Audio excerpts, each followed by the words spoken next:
Hi guys, I would like to share with you my bacon chicken breast with cream cheese filling. So today it was raining outside, so I felt like cooking.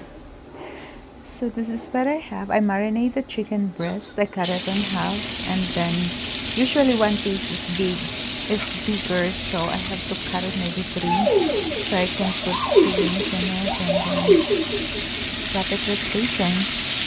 And I was surprised my husband liked it. So this process is I'm cooking it and frying it for at least 3 minutes until it's golden brown.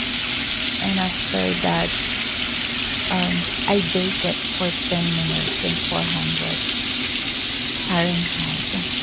So yeah, and it's so not really good. My husband loved it. So I just want to share with you. I hope you enjoy watching my video.